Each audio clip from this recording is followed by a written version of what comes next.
ফটিকছড়ি এলাকা মাইজভান্ডারের বড় পীর, ওখানে এত বড় কুতুবুল আলম আল্লাহর বান্দা যখন পানির পুকুরের কিনারায় বসে আল্লাহর নামের জিকির শুরু করছেন, লা ইলাহা বলে যখন ডান দিকে মাথাটা ঘুরাইছেন, ইল্লাল্লাহ বলে যখন বাম দিকে ধাক্কা দিলেন, নদীর পানি ডান দিকে উঠে আবার ইল্লাল্লাহর সাথে বাম দিকে চলে গেল। আউলিয়ারা কারে উকবা ইখতিয়ার, জাহেলারা কারে দুনিয়া ইখতিয়ার।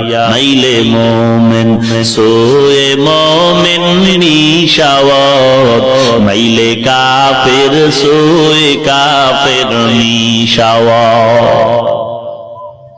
এরে আল্লাহওয়ালার সোহবতের কারণে হাজার না লক্ষ কোটি বান্দা আজ আল্লাহর মারিফতের দরজায় দৌড়াচ্ছে। যারা বিরোধিতা করে এদের লাইনে তো কোনো আল্লাহর বান্দা দেখা যায় না। নামাজ পড়ার থেকে নামাজি হয়েছে, বরং আগে নামাজ পড়তে এখন ফিতনা করে। আগে এত অহংকারী হতো না, এখন অহংকার বেশি করে। মসজিদে ঢুকলে একটু ভাব নিয়ে ঢুকে, ভাব দাঁড়ানোর সময় ভাব, আলহামদুলিল্লাহ শেষ হইলে জোরে আমিন বলে চিৎকার করে ভাব।